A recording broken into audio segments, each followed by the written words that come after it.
Okay, तो हम start करते हैं अपनी दूसरी वीडियो। और लास्ट वीडियो में आई थिंक थोड़ा सा माइक का इशू आ रहा था, मैंने अब नोट किया। इस वीडियो के अंदर वो इशू नहीं आएगा, वो थोड़ा शोर था लास्ट वीडियो के अंदर। ओके, तो ये है नेटवर्क सर्विसेज। अब हम देखेंगे नेटवर्क सर्विसेज कौन कौन सी होती हैं नेटवर्क लेयर के ऊपर। इसके अंदर हमने डोमेन नेम सर्विस पढ़ ली हमारी। डोमेन नेम सर्विस क्या होती है? google.com का IP एड्रेस पे कन्वर्ट कर देती है। हमने अपना DSCP का प्रोटोकॉल देख लिया, वो किस तरह से वर्क करता है। अब हम देखेंगे हमारा फाइल शेयरिंग का। ये क्या हो जाता है अचानक से इसको?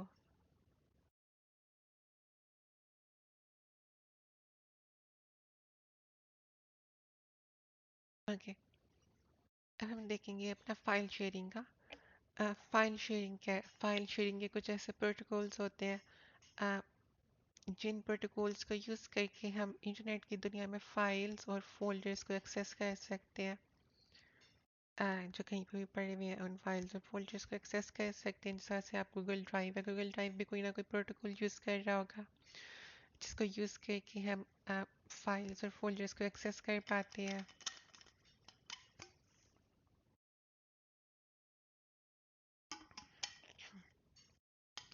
ओके, तो अब आगे हमारे पास ईमेल के प्रोटोकॉल्स। ईमेल के प्रोटोकॉल से हमारे पास पहले आता है SMTP। इसको कहते हैं simple mail transfer protocol. Simple mail transfer protocol. फिर आता है पॉप। ये होता है post office to post office protocol. ये प्रोटोकॉल्स हैंडल करते हैं sending and receiving electronic mails. जिस तरह से यानी कोई भी मेल्स जा रही हैं तो वो इन्हीं प्रोटोकॉल्स की तो बदौलत ही जा पाती हैं, वरना वो नहीं जा सकती मेल्स। जिस तरह से देखोगे ना,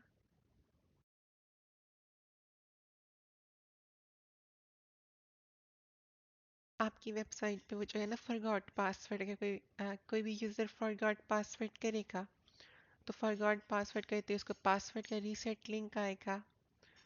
तो अब देखो मैंने इसमें कौन सा प्रोटोकॉल यूज़ किया, मैंने SMTP को यूज़ किया है। ओके, smtp.gmail.com, और आपकी ग्रास स्क्रीन से उसको एक ईमेल जाएगी। ये लाइन पढ़ो, मैंने SMTP simple mail transfer protocol. मैंने भी आपको आपकी वेबसाइट दिखाई ना। इसी तरह से पॉप पे होता है, आई मैप पे होता है। ये दोनों के आपको फुल फुल फॉर्म याद रखने की जरूरत है। सिंपल मेल ट्रांसफर प्रोटोकॉल और post office to post office protocol. ये बस दोनों प्रोटोकॉल होते हैं, ये ईमेल सेंड करने के लिए यूज़ होते हैं। एक्टिव डायरेक्टरी के कुछ प्रोटोकॉल्स होते हैं। ये यूज़ होते हैं कि अगर एक ऑफिस है उसमें बहुत सारे कंप्यूटर्स हैं, तो उन कंप्यूटर्स पे जो यूजर्स हैं उनकी मैनेजमेंट के लिए जो एक प्रोटोकॉल यूज़ होते हैं वो एक्टिव डायरेक्टरी कहलाते हैं। इसका आपकी लैब होनी है, तो ये हम लैब के वक्त करेंगे पूरा।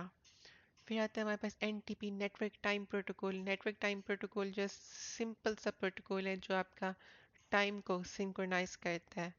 यानी टाइम UTC टाइम होता है ना, आप कहते हैं कि अक्सर लोग पूछते हैं कि आप कहाँ रहते हो, तो वी से कि हम पाकिस्तान में रहते हैं। देन दे आस्क आपकी टाइम जोन क्या है। We say our time zone is UTC +5। Okay, तो कौन सा प्रोटोकॉल डिसाइड करता है कि टाइम की सिंक्रोनाइजेशन किस वक्त करनी है? वो करता है NTP network time protocol synchronises clocks over network devices.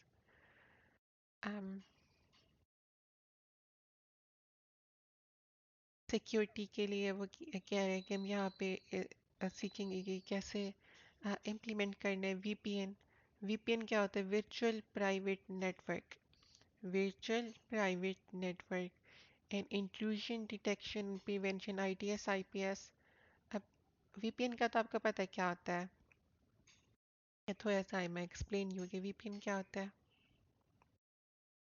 Firewall भी पहले देख लें, फायरवॉल क्या होती है। फायरवॉल ये होती है कि लेट्स सपोज कि मेरा एक नेटवर्क है, लेट्स सपोज कि ना तो लेट्स सपोज ये मेरा एक नेटवर्क है ये पूरा एक नेटवर्क है पाकिस्तान का जिसको कौन कंट्रोल कर रहा है? पाकिस्तान की गवर्नमेंट। अभी पिछले दिनों पाकिस्तान की गवर्नमेंट ने इस पूरे नेटवर्क पे पाकिस्तान के नेटवर्क पे फायरवॉल लगा दी। अब फायरवॉल क्या करती है? फायरवॉल बेसिकली कोई भी डाटा इस नेटवर्क के अंदर दाखिल हो रहा है या इस नेटवर्क से बाहर जा रहा है, किसी भी किस्म का डाटा, उस पर चेक एंड बैलेंस रखती है। और फायरवॉल के थ्रू वी कैन ब्लॉक, जैसे ऐसे कहते नहीं है पाकिस्तान में ट्विटर ब्लॉक हो गया, उसी तरह से ब्लॉक कर देते हैं और फायर वॉल के ऊपर ब्लॉक कर देते हैं। वो कहते हैं कि पाकिस्तान के अंदर ट्विटर का डाटा एंटर ना हो सके, ना ही बाहर जा सके, तो ट्विटर ओपन ही नहीं होता पाकिस्तान के अंदर। यही फायर वॉल है। वी कैन ब्लॉक एनीथिंग और we can give access to anything through firewall, अगर हम किसी नेटवर्क पे फायर वॉल लगा देते हैं। इस तरह से वीपीएन होता है। वीपीएन हमारा जो वीपीएन होता है वो हमारा आईपी एड्रेस चेंज कर देता है। virtual private network, it changes our IP address. Okay, ये हमारा IP एड्रेस चेंज कर देता है virtual private network। अच्छा, हमारा IP एड्रेस चेंज हो जाता है तो फिर वी कैन एक्सेस वेबसाइट्स जो सर्टेन जगह पे बैन है। अगर वो वेबसाइट कोई बैन है तो we can access it through VPN। इसी तरह से intrusion detection and prevention system, ये बनाए जाते हैं हैकिंग से बचने के लिए। हैकिंग से बचने के लिए बनाए जाते हैं आईपीएस एंड आईटीएस। अब जो आईटीएस है वो है intrusion detection system. That means अगर कोई भी हैकर एक सॉफ्टवेयर में घुस गया है तो उस सॉफ्टवेयर पे अगर इंट्रूजन डिटेक्शन सिस्टम का प्रोटोकॉल लगा हुआ है तो वो डिटेक्ट कर लेगा कि ये सॉफ्टवेयर हैक हो गया है। सिर्फ डिटेक्ट करेगा। क्या करेगा? सिर्फ डिटेक्ट करेगा, उसका कोई सोल्यूशन नहीं निकालेगा। जो आईपीएस है उसको कहते हैं intrusion prevention system. Okay, intrusion prevention system. अगर इसमें कोई हैकर आया तो ये पहले डिटेक्ट भी करेगा, ये डिटेक्ट भी करेगा एंड रिमूव द हैकर, और हैकर को रिमूव करने की भी कोशिश करेगा। यानी ये सिर्फ डिटेक्ट नहीं करता प्रिवेंशन सिस्टम, ये उसको रिमूव भी करता है। इस तरह से हमारे पास हम देखेंगे यूजर मैनेजमेंट किस तरह से करनी, backup and recovery, trouble shooting, documentation. अब असल यहाँ से शुरू हो रहा है हमारा। Web services like HTTP, HTTPS। HTTP, HTTPS किस तरह से वर्क करती है? वेब कंटेंट डिलीवर करने के लिए वेबसाइट्स, एपीआईज, एप्स, इनको डिलीवर करती हैं। और वेब सर्विस हम कौन कौन से यूज़ करते हैं इसके लिए? अपाचे यूज़ करते हैं, एनजिंक्स यूज़ करते हैं, लाइट टीपीडी यूज़ करते हैं। ये सारे मतलब डिफरेंट तरीके हैं होस्टिंग करने के लिए। ओके, हम अभी ज़्यादातर दुनिया अपाची से करती है, बट अपाची की ही तरह का एनजिंक्स भी तो एनजिंक्स से भी होस्टिंग कर सकते हैं। लाइट टीपीडी भी है पर लाइट टीपीडी से भी कर सकते हैं, बट ज़्यादातर जगहों पे अपाची ही यूज़ हो रहा है। इवन जैम्प वालों ने भी सिर्फ अपाची का ही सपोर्ट दिया है। अब टॉम कैट क्या है, ये क्या है, I will explain it later. तब के होस्टिंग के तीन दुनिया में ज़्यादा फेमस है, अपाची, एनजिंक्स और लाइट टीपीडी। और होस्टिंग में सबसे फेमस अपाची ही है। वेबसाइट्स को होस्ट करने के लिए अपाची यूज़ होता है। एसएसएल सर्टिफिकेट्स का आपको पता है, लोड बैलेंसिंग का आपको पता है। लोड बैलेंसिंग वही है जो मैंने आपको अभी बताया कि we create a dummy domain, then dummy domain create करके we create dummy users. Dummy user create करके आई विल पुट बहुत ज़्यादा load on crash skin and I will see कि क्रैश स्किन कितना लोड बर्दाश्त कर पा रही है, कितने यूजर्स का कहीं क्रैश तो नहीं हुई जा रही। अगर क्रैश स्किन क्रैश हो रही हुई then I will apply a load balancer. एक लोड बैलेंसर अगर अप्लाई कर देंगे और ये लोड बैलेंसर किस चीज़ पे अप्लाई करेंगे? अपाची के ऊपर, क्योंकि आपकी वेबसाइट अपाची पे चल रही है। Okay, logging and monitoring, security, firewall, mod security. Okay, ये सारा कुछ ये किसके पास होता है? ये सारे कुछ इनके पास होता है, अपाची, nginx, लाइट एसएसएल का सर्टिफिकेट, लोड बैलेंसर, लॉगिंग, ये सब कुछ वेब सर्वर के पास होता है जो होस्टिंग करते हैं। अब ये आ गया FTP, SFTP, FTPS। अब देखो ये क्या चीज़ें हैं। FTP है फाइल ट्रांसफर प्रोटोकॉल। क्या है? File transfer protocol. इंटरनेट की दुनिया में कोई भी आप फाइल सेंड करते हैं तो किस तरह से होती है? फाइल ट्रांसफर प्रोटोकॉल से सेंड होती है। आप व्हाट्सएप पे कोई भी फाइल सेंड कर रहे हो, वो किस तरह से सेंड होगी? वो फाइल ट्रांसफर प्रोटोकॉल से सेंड होगी। लेट्स सपोज अभी जिस तरह से हमारी क्लासकिन की वेबसाइट पे जिस तरह से हमारा वो यूँ समझ लो कि एडमिन पैनल से जो हम सेंड करते हैं कोई भी प्रोडक्ट की इमेज या कोई भी प्रोडक्ट की वीडियो या जो इंस्टाग्राम की वीडियोस है सारी, वो किस तरह से जा रही हैं वेबसाइट के ऊपर। वहाँ पे मैंने फाइल ट्रांसफ़र प्रोटोकॉल यूज़ किया, बट मैंने वहाँ पे फाइल ट्रांसफ़र प्रोटोकॉल सिक्योरिटी को यूज़ किया, ओके, FTPS को यूज़ किया। I am not using FTP। FTP SSL को यूज़ नहीं करता, इट इज़ नॉट सिक्योर। ये फाइल ट्रांसफ़र प्रोटोकॉल, ये है सिंपल फाइल ट्रांसफ़र प्रोटोकॉल, ये है फाइल ट्रांसफ़र प्रोटोकॉल सिक्योरिटी। यानी फाइल ट्रांसफ़र प्रोटोकॉल तो है बट साथ में ये SSL को ये भी यूज़ करता है, यानी ये एनक्रिप्शन को यूज़ करता है। यानी यहाँ पे हर चीज़ एनक्रिप्टेड होती है। Use for file transfer, FTP is insecure, SFTP simple file transfer protocol, simple file transfer protocol is also encrypted. ये की बेस्ड ऑथेंटिकेशन का सपोर्ट करता है, but this is only encrypted. Encrypted है, सिक्योर है, SSH बेस्ड है, okay. But simple file transfer protocol से ज़्यादा बेहतर क्या है? FTPS, because FTPS directly SSL को यूज़ कर रहा है। SSL क्या है? SSL कहते हैं secure socket layer. SSL stands for secure socket layer।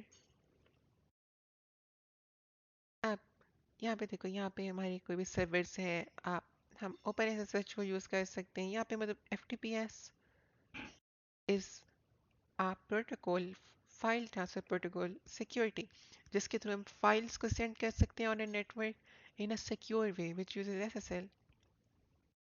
अब आगे email services, SMTP, POP3, IMAP, SMTP send mail transfer protocol, इसको सिंपल मेल ट्रांसफर प्रोटोकॉल भी बोलते हैं, ओके। यहाँ पे I think in send mail transfer protocol लिखा हुआ है, but I don't think so इसको सेंड मेल ट्रांसफर प्रोटोकॉल बोलते हैं। आई थिंक इसको सिंपल मेल ट्रांसफर प्रोटोकॉल बोलते हैं, जहाँ तक मैंने पढ़ा हुआ है। सेंड्स आउट गोइंग ईमेल, आपने वहाँ पे क्या लिखना है? आपने वहाँ पे सिंपल मेल ट्रांसफर प्रोटोकॉल लिखना है पेपर के अंदर। ये ने गलत लिखा हुआ है, सेंड मेल ट्रांसफर प्रोटोकॉल नहीं है ये, simple mail transfer protocol. In system and network, हाँ यहाँ पे लिख दिया ना इन्होंने, सिंपल मेल ट्रांसफर प्रोटोकॉल। देखो मैंने सही बोला था ऊपर। हाँ, तो this is a simple mail transfer protocol is foundational application layer protocol for sending, receiving and relaying email messages across IP networks। ये SMTP को मैंने यूज़ किया है क्लासकिन की वेबसाइट के अंदर, मैंने भी आपको दिखाया था। अगर कोई यूज़र फॉरगॉट पासवर्ड करता है, अगर उसको अपना पासवर्ड भूल जाता है, तो उसको उसकी ईमेल के ऊपर क्लासकिन वालों की तरफ से एक ईमेल आएगी जिसके ऊपर कोड होगा फॉरगॉट पासवर्ड का, ओके। अब यहाँ पे रोल एंड फंक्शंस है। SMTP is a push protocol that operates using a client server model। एक सर्वर है, उधर से क्लाइंट को ईमेल जाती है, okay. Over a reliable TCP connection. देखो, अब यहाँ पे TCP कनेक्शन की उन्होंने बात कर दी है। TCP कहते हैं ट्रांसमिशन कंट्रोल प्रोटोकॉल। दुनिया में दो तरह के कनेक्शन होते हैं, ये चीज़ आपने जहन में रखनी है। पूरी दुनिया में इंटरनेट के ऊपर सिर्फ दो तरह के कनेक्शन होते हैं। एक होता है TCP, जिसको कहते हैं ट्रांसमिशन कंट्रोल प्रोटोकॉल। दूसरा है UDP, जिसको कहते हैं यूजर डेटाग्राम प्रोटोकॉल, ओके। कोई भी तरह के किसी भी किस्म का कनेक्शन अगर हो रहा है तो उसके दो ही प्रोटोकॉल हैं, transmission control protocol, user datagram protocol. Transmission control protocol is reliable more secure and less fast. Okay, reliable है, ज़्यादा सिक्योर है और लेस फास्ट है। और जो यूडीपी है, यूडीपी इज अनरिलायबल, अनरिलायबल नहीं कह सकते but less reliable, less secure, more fast. Okay, यानी कि यूडीपी ज़्यादा तेज़ है, टीसीपी कम तेज़ है, बट टीसीपी ज़्यादा रिलायबल है, यूडीपी कम रिलायबल है। और इन्हीं के थ्रू कनेक्शंस होते हैं। यानी कि जो एसएमटीपी है, एसएमटीपी आप खुद सोचो, जो ईमेल्स है हमारी, ईमेल्स को हम कहते हैं कि अगर 1 सेकंड लेट भी जा रही है ईमेल तो कुछ नहीं होता। अगर 1 सेकंड लेट भी ईमेल जा रही है तो कुछ नहीं होता। But we want the email to reliably, जैसी की जैसी ईमेल है वो पूरी की पूरी reliably we want it to go to the user. अब यूडीपी कहाँ पे यूज होता है? यूडीपी यूज होता है वाइल स्ट्रीमिंग वीडियोस। यानी कि अगर हम आप YouTube पे कोई वीडियो देख रहे हो, YouTube पे अगर कोई वीडियो देख रहे हो तो आपको ज़्यादा फास्ट इंटरनेट की ज़रूरत है ना। बट अक्सर क्योंकि अब एक वीडियो है, आपको 1 सेकंड में 60 पिक्चर्स शो होती हैं। 1 सेकंड में 60 पिक्चर्स, और वो 1 सेकंड में जो 60 पिक्चर्स बार बार शो हो रही है वो एक वीडियो बन जाती है। अगर आपको 1 सेकंड में गलती से 59 शो हो रही है तो आपको तो पता नहीं चलेगा। वीडियो तो आपको वैसे की वैसे ही नज़र आनी है, इसलिए बेशक ये लेस रिलायबल है, बीच में एक दो तस्वीरें खा जाता है ये, ठीक है, अक्सर खा जाता है। 1 सेकंड में 60 की बजाय 59 शो कर देगा, 58 शो कर देगा। बट आपको वीडियो सही से ही नजर आएगी, बिकॉज यहाँ पे हमें फास्टनेस की ज़रूरत है, हमें रिलायबिलिटी की इतनी ज़रूरत नहीं है। बट जीमेल के ऊपर ईमेल जो सेंड करनी है वो टीसीपी के थ्रू करते हैं ईमेल सेंड। यानी कि जो हमारा एसएमटीपी है, simple mail transfer protocol, TCP को यूज़ करता है। वो कहता है चलो तुम लेस फास्ट हो लो, कोई मसला नहीं है, बट तुम रिलायबल रहो।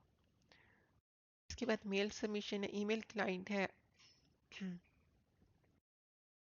अब ईमेल क्लाइंट क्या होता है? जिस तरह से जीमेल है, Gmail is an email client. Okay, Gmail Google की जो मेल है, गूगल की मेल है, इसी तरह से टूटा मेल है, इसी तरह से प्रोटॉन मेल है, इसी तरह से याहू मेल है। ये सारे हमारे पास क्या आ जाते हैं? ईमेल क्लाइंट्स आ जाते हैं। ओके, और आ, ये ईमेल क्लाइंट कनेक्ट करती है मेल सर्वर से। मेल सर्वर ये वाला सर्वर है, एसएमटीपी हो गया, या फिर पॉप 3 हो गया, या एक और भी है। ओके, आई मैप है एक और, आई मैप, पॉप 3, आई मैप, पॉप 3, एसएमटीपी। जैसे कोई मेल भेजनी होती है तो फिर मेल किसके थ्रू जाती है? एसएमटीपी के थ्रू जाती है, एक सर्वर से लेकर दूसरे सर्वर तक, डेस्टिनेशन तक। और इसमें राउटिंग भी होती है। और राउटिंग किस तरह से होती है इसके अंदर? बिकॉज कोई भी ईमेल आप भेज रहे हो, हर ईमेल का एक डोमेन होता है। कोई भी ईमेल आप भेज रहे हो, हर ईमेल का एक डोमेन होता है।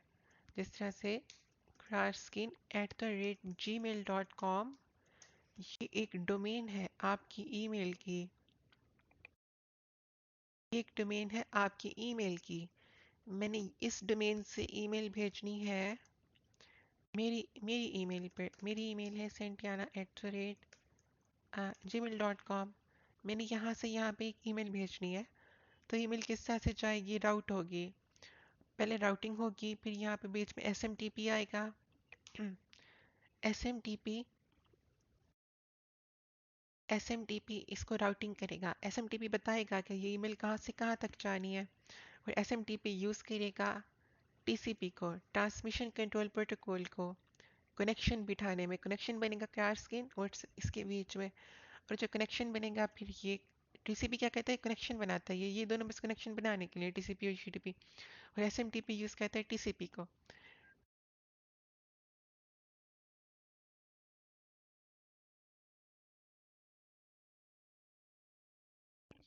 हाँ, तो ऐसे भी S M T P use करते टीसीपी का कनेक्शन बनता है और यहाँ से यहाँ तक ईमेल चली जाती है।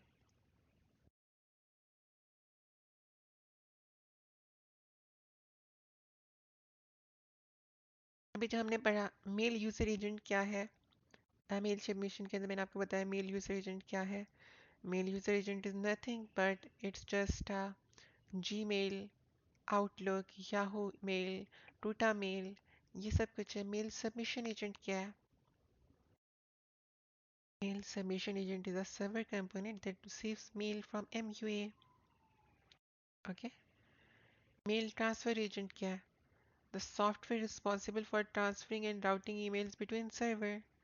Mail delivery agent कौन सा है? The component that takes the email from MTA and places into the recipient's local mailbox. अब यहाँ पे हम देखते हैं कि कौन सी चीज़ क्या है। पहले हमने पढ़ा mail user agent. Mail user agent क्या था? जीमेल। फिर हमने पढ़ा मेल सबमिशन एजेंट। ओके। फिर है मेल ट्रांसफर एजेंट। फिर है मेल डिलीवरी एजेंट। पहले पहले पढ़ते हैं mail submission agent. The server component that receives mail from MUA. यहाँ पे देखो यार स्किन से ईमेल गई। ओके। अब यहाँ पे हमारा एमयूए कौन सा है? ये एमयू है, mail user agent. Okay. Mail user agent वो जीमेल है हमारा यहाँ पे। Gmail is the mail user agent. अब इसके पास से एमयूए से गई मेल एमएसए के पास, मेल सबमिशन एजेंट के पास। ओके। अब यहाँ पे हमारा एम यू ए कौन सा है? M U A is a component of S M T P.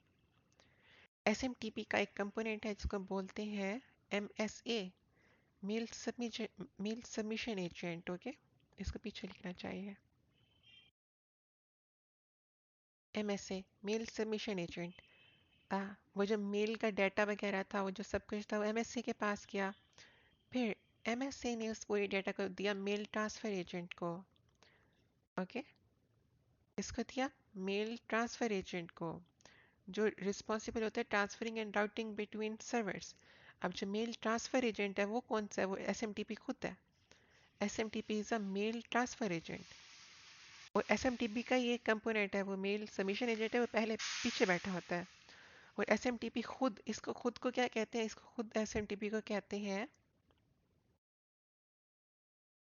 Mail transfer agent, M T A. और फिर जो वो ईमेल जो हमारी ट्रांसफर किसने की? ट्रांसफर की ट्रांसमिशन कंट्रोल प्रोटोकॉल ने, टीसीपी ने। सॉरी, डिलीवर किसने की? डिलीवर की मेल डिलीवरी एजेंट ने, एमडीए। एमडीए कौन है? हमारा टीसीपी है। एमडीए कौन है? हमारा टीसीपी इज एमडीए। ओके। आपने क्या रटा मारना है? अब आपने रटा मारना है, सबसे पहले एमयूए था हमारा mail user agent Gmail. Gmail हमारा क्या है? Mail user agent. इससे गई मेल सबमिशन एजेंट के पास, वो एसएमटीपी का कंपोनेंट था। मेल सबमिशन एजेंट के थ्रू से गई मेल ट्रांसफर एजेंट के पास, वो एसएमटीपी होता है मेल ट्रांसफर एजेंट। उससे गई transmission control protocol mail delivery agent, जो डिलीवर करता है मेल को। उसने फिर ये क्या स्किन की ईमेल सेंटियाना को डिलीवर कर दी।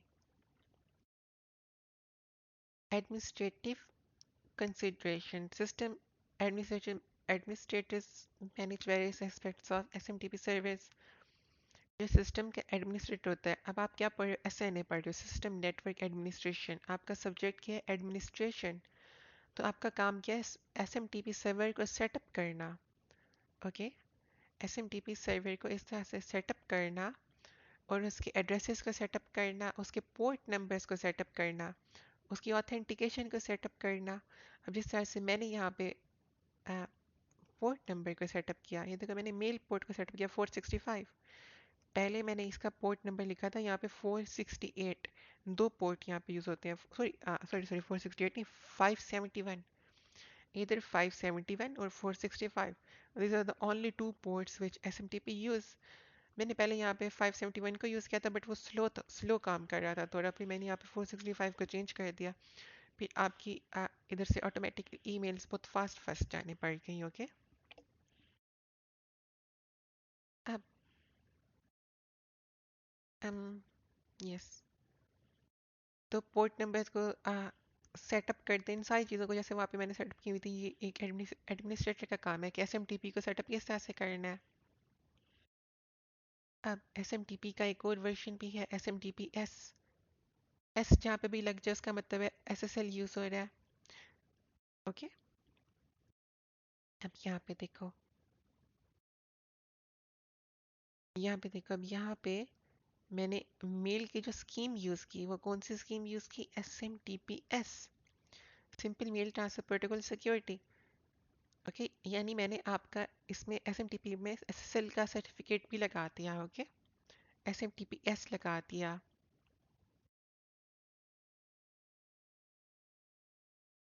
ये सारा काम किसका काम है?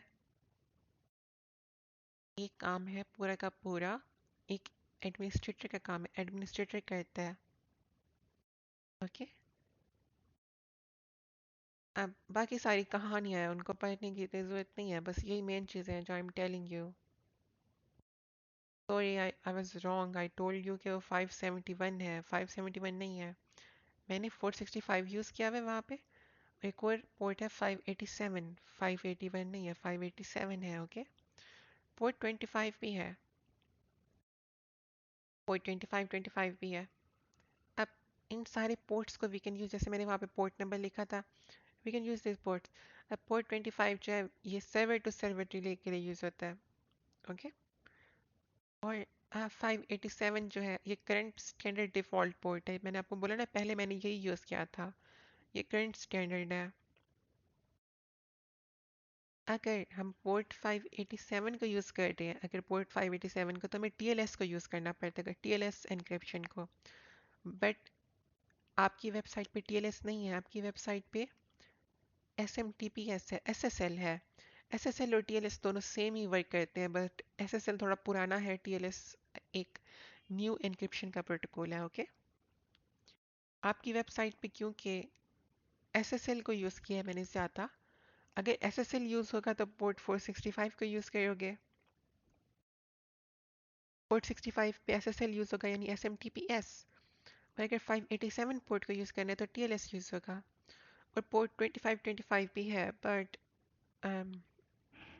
ये सिर्फ तभी यूज़ करो जब बाकी सारे पोर्ट ब्लॉक हो। ओके, वरना इसको यूज़ नहीं करो। इन सब का अपनी याद कर लेना। ओके, फिर देता है हमारे पास IMAP, internet message access protocol. Internet message access protocol, this protocol is also used to send and receive emails. अब अ, यहाँ पे ये, अब देखो इंटरनेट मैसेज एक्सेस प्रोटोकॉल क्यों यूज़ करें जब हमारे पास SMTP है पड़ा। इस प्रोटोकॉल को हम यूज़ करते हैं side by side with SMTP, यानी SMTP भी चल रहा है और साथ में इंटरनेट मैसेज एक्सेस प्रोटोकॉल भी हमने चला दिया है। और ये कब हम चलाते हैं साइड बाय साइड? ये हम सिर्फ तब चलाते हैं जब हमारी जो मेल सर्वर है, जो SMTP है, अगर SMTP दुनिया में रिमोटली कहीं और पड़ा हुआ है, फॉर एग्जांपल मेरी वेबसाइट चल रही है पाकिस्तान के अंदर, और जो मेरी वेबसाइट का SMTP सर्वर है वो अमेरिका में पड़ा हुआ है, तो फिर हम internet message access protocol use करेंगे बीच में, to transfer information between a remote mail server. Okay, remote मतलब जो कहीं और दुनिया में रिमोटली कहीं और पड़ा हुआ है। Okay, role and function in network administration, the primary function of IMAP is to provide a standardized method for end users to interact with their mailboxes, unlike its predecessors, POP3, post office protocol. मैंने आपको पहले बताया post office to post office protocol या post office protocol, which typically downloads messages to a single device and delete them from the server. अब IMAP क्यों बेहतर है? जो IMAP है ना, जब एक यूज़र को, देखो जीमेल के ऊपर, जीमेल भी IMAP यूज़ करता है। जीमेल के ऊपर जब आपको एक मैसेज आता है, ईमेल आती है, तो क्या वो ईमेल आते ही डिलीट हो जाती है? नहीं, वो डिलीट नहीं होती। वो जो ईमेल आती है, बेशक आपने वो ईमेल पढ़ लिया, बेशक आपने वो ईमेल पढ़ लिया, बट स्टिल वो आपकी ईमेल जीमेल के ऊपर खड़ी रहती है, आपके खड़ी रहती है ना, कभी ज़िंदगी में जब भी देखना चाहो। ये किसकी बदौलत पॉसिबल हुआ? ये पॉसिबल हुआ इंटरनेट मैसेज एक्सेस प्रोटोकॉल के थ्रू। जो इससे पिछला प्रोटोकॉल था ना, वो था POP3। यानी पोस्ट ऑफिस प्रोटोकॉल। इसके अंदर क्या था, अगर एक दफ़ा यूज़र ईमेल पढ़ लेता था तो वो ऑटोमेटिकली डिलीट हो जाती थी। एक दफ़ा अगर यूज़र ईमेल पढ़ लेता था तो वो ऑटोमेटिकली डिलीट हो जाती थी। ओके, बट आई मैप पे ऑटोमेटिकली डिलीट नहीं होती। IMAP provides a centralized software storage and management. IMAP पे सब कुछ ऑटोमेटिकली स्टोरेज होती जाती है। ओके, और IMAP का आप एक ही जीमेल को मल्टीपल डिवाइसेस पे ओपन कर सकते हो, अपने एक मोबाइल पे, अपने लैपटॉप पे, अपने स्मार्टफोन पे, मल्टी डिवाइस सिंक्रोनाइजेशन। ओके, इसकी बैंडविड्थ बहुत अच्छी है, इसके अंदर कोई डिले नहीं आता IMAP के अंदर। ये हम पढ़ रहे हैं कि IMAP क्यों बेहतर है पॉप से। पॉप जो था, पॉप 3, एक तो उसका सबसे बड़ा मसला था, वहाँ पे एक दफ़ा ईमेल पढ़ ली तो वो डिलीट होती चाह रही थी। बाकी सारी ये मसला है सर्वर साइड ऑपरेशन। आई मैप सर्वर साइड ऑपरेशन को सपोर्ट करते हैं, यानी कि एक दफ़ा अगर कोई, आई मैप का मतलब एक यूज़र से क्लाइंट से कोई ताल्लुक ही नहीं है। ओके, जितने भी जी मेल्स हैं वो सर्वर के थ्रू वहाँ पे शो हो रही हैं आपके जी मेल के ऊपर। आप चाहे चाहे आप अपनी वो ईमेल अपने अपने फ्रंट एंड से डिलीट कर दो, बट वो सर्वर के ऊपर फिर भी खड़ी रहेगी। ओके, सर्वर के ऊपर वो ईमेल हमेशा ज़िंदगी भर खड़ी रहेगी, वो कभी डिलीट नहीं होगी। इस तरह से आई मैप ऑपरेट्स ओवर टीसीपी। आई मैप भी टीसीपी पे चलता है, क्योंकि एसएमटीपी भी टीसीपी पे चलता है ना। मैंने आपको बोला जितने भी मेल, अक्सर मेल ट्रांसफर है वो टीसीपी पे ही चल रहे होते हैं। ट्रांसमिशन कंट्रोल प्रोटोकॉल, यानी वो कहते हैं कि हमें थोड़ा सा कम स्लो चल, मतलब हमें थोड़ा सा स्लो डिलीवरी चलेगी, बट हमें रिलायबल चाहिए, रिलायबिलिटी चाहिए, यानी कि एक चीज़ है वो लास्ट में पहुंचनी चाहिए। और एसएमटीपी के हमने कौन कौन से प्रोटोकॉल, कौन कौन से पोर्ट नंबर पढ़े थे। मेजर पोर्ट नंबर है उसके 465, 587, 22। पहले पहले हमने पढ़ा एस एम टी पी का 22। 22 हमारे पास क्या कर रहा था, हम ऊपर जाके देख लेते हैं। पोर्ट, सॉरी, पोर्ट 25, मुझे खुद भूल जाते हैं। पोर्ट 25 पहले पहले हमने पढ़ा। पोर्ट 25 क्या है, सर्वर टू सर्वर डिले है।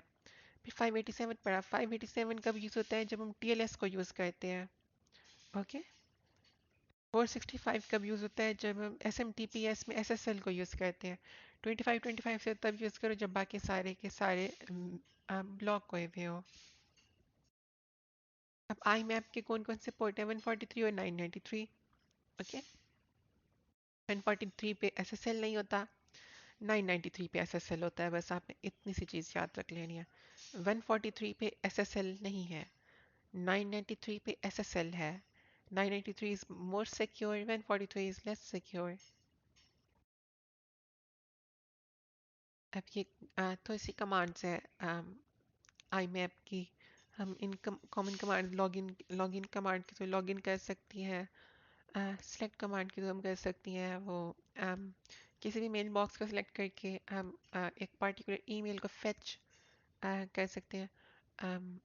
फेचिंग हो सकती है, रिट्रीविंग मैसेज कंटेंट, स्टोर कर सकते हैं, एक्सपंज कर सकते हैं।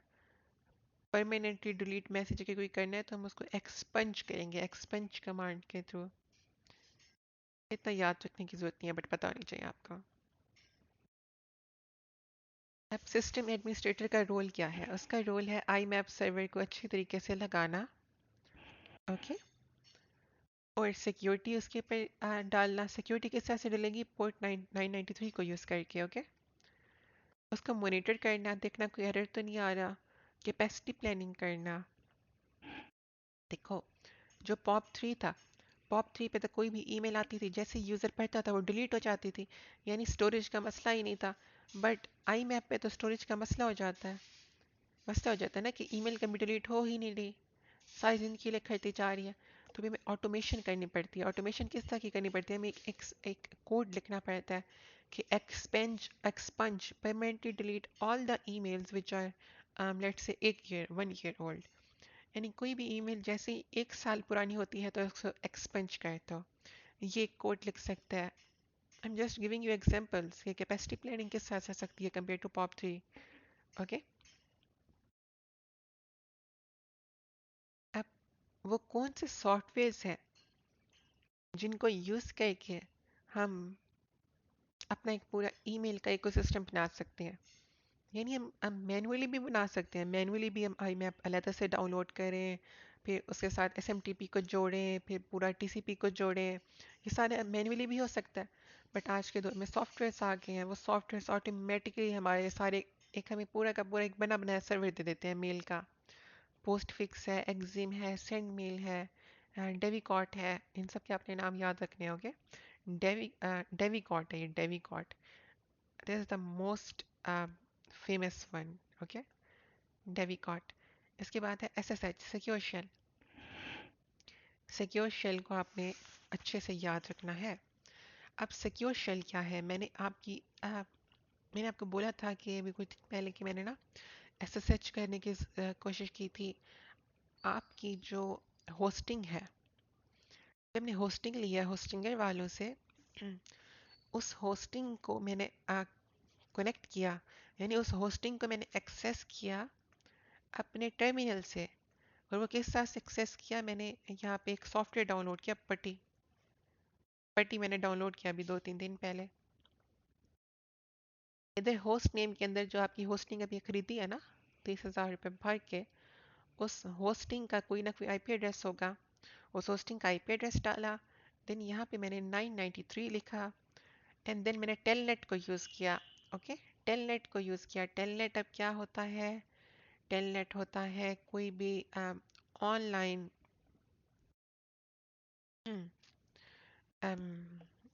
मतलब ऑनलाइन कोई भी डाटा को सेंड रिसीव करने के लिए बस टेलनेट यूज़ करते हैं। File transfer between two servers on through a command prompt, CMD के थ्रू।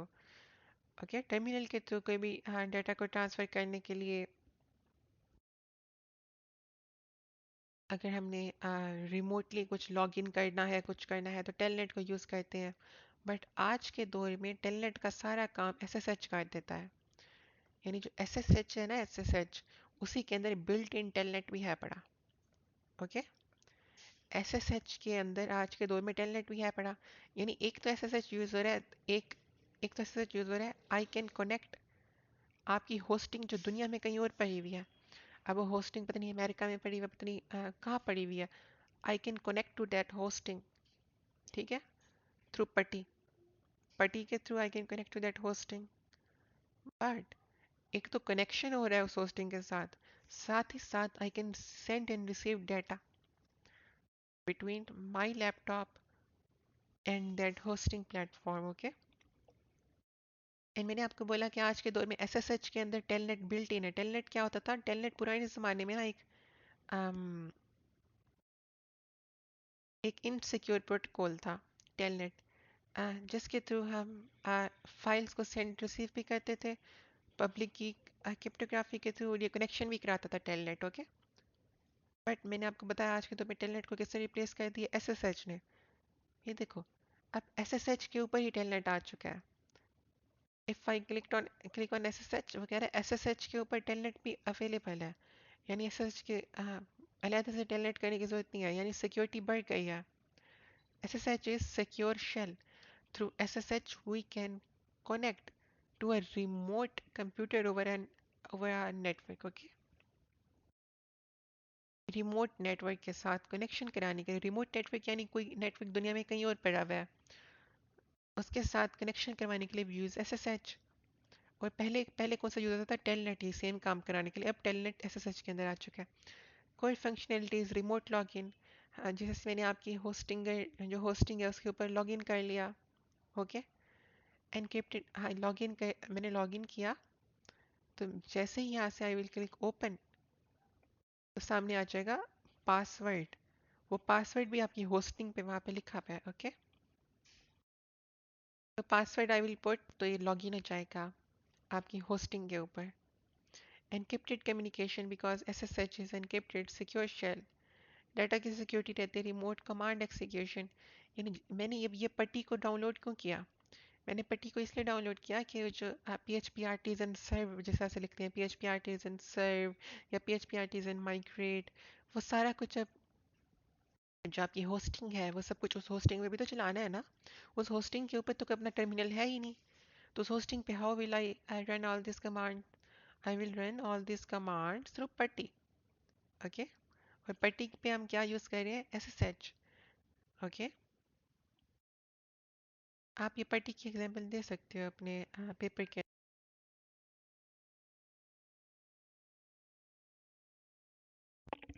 हाँ, तो आप ये पट्टी की एग्जांपल दे सकते हो अपने एसएसएच के अंदर कि there is a software name PuTTY through which we can connect on a remote networks through SSH and Telnet, okay?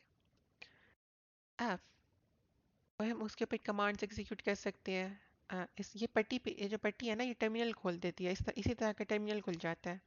But वो टर्मिनल किस चीज़ का होता है? आपके होस्टिंग का टर्मिनल होता है। और इसके ऊपर हम वी कैन रन कमांड्स। अब आगे server management, we can do server management, we can automate the task. Task हम ऑटोमेट कर सकते हैं। हम सिक्योर फाइल ट्रांसफ़र, हम फाइल्स को ट्रांसफ़र कर सकते हैं थ्रू पटी। और we have X11 forwarding, we can do SSH tunneling. अब X11 फॉरवर्डिंग क्या है? Running graphical applications on a remote server and displaying the user interface on the local machine. अब देखो, एक रिमोट सर्वर है, यानी कि जैसे हमने हमने आपकी होस्टिंग करी थी। आपकी होस्टिंग पे हमने एक ऐप चला दिया, आपके मतलब एक बॉट बना दिया क्रिप्टो का। वो क्रिप्टो का जो बॉट है, वो क्रिप्टो का बॉट चल रहा है होस्टिंग के ऊपर। और एक यूज़र है, जो यूज़र यानी कि आप एक यूज़र हो, आप अपने लैपटॉप पे बैठे हुए हो। तो आप अपने लैपटॉप पे उस बॉट को एक्सेस कर रहे हो। इस चीज़ को कहते हैं X11 फॉरवर्डिंग, ओके? इसके बाद हमारे पास आती है SSH tunneling, creating secure connection to services that may not have their own encryption such as databases। मैंने आपको बताया ना, उस दिन मैंने कहा आपकी डेटाबेस को ना मैंने आपकी वो किया था, सिक्योर किया था। मैंने आपको बोला था ना, मैंने कहा था कि बेशक ये it is not necessary but I am doing for future security. तो मैंने SSH टनलिंग ही की थी आपकी पूरी डेटाबेस के ऊपर।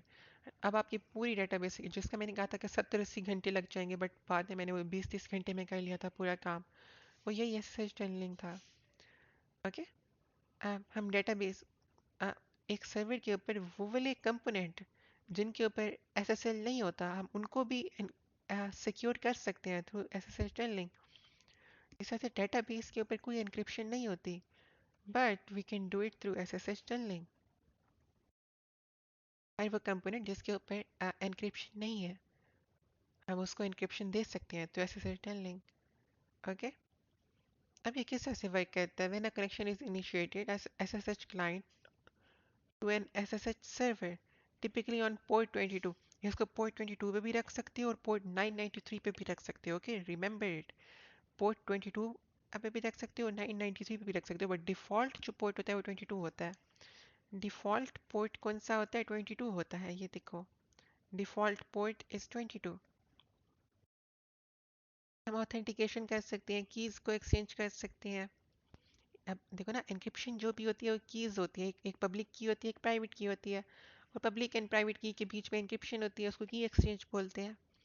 फिर आता है सिक्योर सेशन, होता है हमारे जितने भी सेशंस हैं, जब भी हम लॉग इन करते हैं तो वो सेशन सिक्योर होता है, ओके? अब इसके फीचर्स आ गए, encrypted, remote, file transfer, tunnelling, SSH tunnelling, tools आ गए, पटी, वाओ, पटी लिखा है मैंने यहाँ पे। पटी, पटी की तरह का एक और टूल है open SSH, we can use open SSH too. But पूरी दुनिया पटी यूज करती है आज के दौर में। देन आ गया एनटीपी, नेटवर्क टाइम प्रोटोकॉल। ऊपर आपको बताया एनटीपी क्या होता है। NTP nothing, just synchronize the time, clock को सिंक्रोनाइज कर देता है, ओके? जब जब हमारी क्लॉक सिंक्रोनाइज हो जाएगी तभी तो हमें पता चलेगा ना क्या चीज़ कब हुई है। फॉर एग्जाम्पल, ये देखो,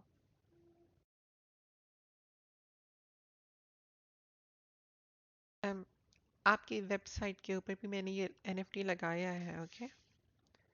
sorry, NTP, network time protocol, आपकी वेबसाइट के ऊपर लगा हुआ है नेटवर्क टाइम प्रोटोकॉल। इससे क्या होता है? नेटवर्क टाइम प्रोटोकॉल से क्या होता है? Let's just open something like contacts, okay? तो देखो यहाँ पे क्रिएटेड डेट, अपडेटेड डेटा आ गया। अब यहाँ पे जो टाइम है ये एक्यूरेट होना चाहिए ना। अगर ये टाइम ही एक्यूरेट नहीं होगा तो हमें पता कैसे चलेगा कि कौन सी चीज़ पहले हुई कौन सी चीज़ बाद में हुई। तो उसी के लिए हम क्या चीज़ यूज़ करते हैं, उसी के लिए हम यूज़ करते हैं एनटीपी को, synchronize system time across the network. अब हमारे पास आ जाता है file sharing services. File sharing services में हमारे पास दो तरह की सर्विस होती हैं, एक लिनक्स के लिए होती है और एक विंडोज़ के लिए होती है। विंडोज़ में एस एम बी आ जाती है, सी आई एफ एस आ जाती है। ओके, एस एम बी है सैम्पा, ठीक है। और एक सी आई एफ एस आ जाती है विंडोज़ क्लाइंट्स के लिए। ये विंडोज़ फाइल शेयरिंग है। Okay, use to share files and printers. Samba is on Linux. Okay,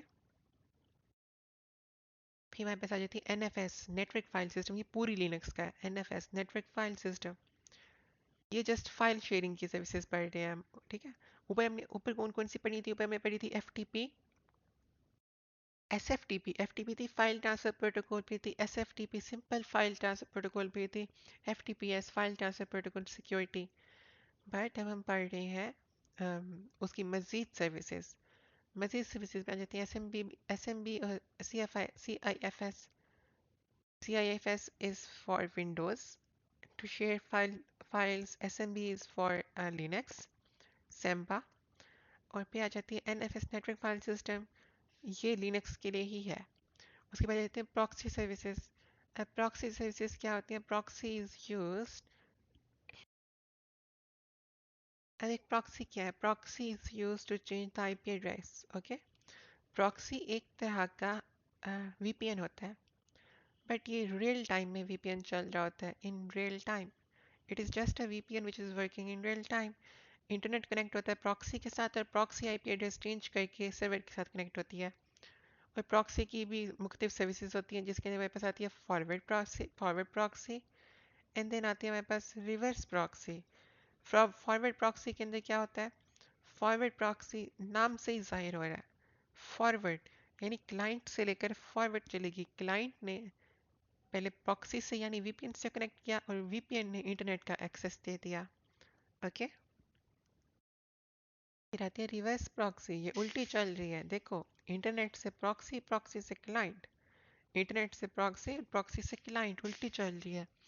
it is used for load balancing, SSL termination और वेब एक्सेलरेशन। कहीं भी अगर हमने कहीं पे देखो ना कि कहीं पे हमने लोड बैलेंस करना है, for example crash screen crash कर रही है, क्रैश स्क्रीन पे 1000 लोग आ गए हैं, क्रैश करती जा रही है बार बार, तो I can put in reverse proxy on crash screen के कोई भी यूजर क्रैश स्क्रीन पे आ रहा है थ्रू इंटरनेट, तो उसको पहले एक प्रॉक्सी का डिफरेंट आईपी एड्रेस मिल जाए एंड देन वो आके हमारे क्रैश स्क्रीन से कनेक्ट करे। इसके बीच में ना थोड़ा सा डिले आ जाता है, प्रॉक्सी के साथ कनेक्ट कर जब कोई चीज़ भी करती है ना, तो कुछ मिली सेकेंड का डिले आता है। जितना भी मिली सेकेंड का डिले आएगा उतना अच्छे से लोड बैलेंस होगा ऑन द वेबसाइट। ये आ जाती है हमारे पास डायरेक्टरी सर्विसेज।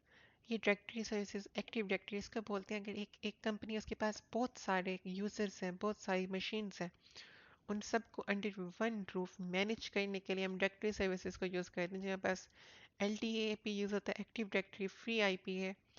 आपकी लैब के अंदर हम पढ़ेंगे एक्टिव डायरेक्टरी। ओके, बट आप एल डैप को भी देख लो, एक्टिव डायरेक्टरी को भी देख लो, फ्री आईपी है।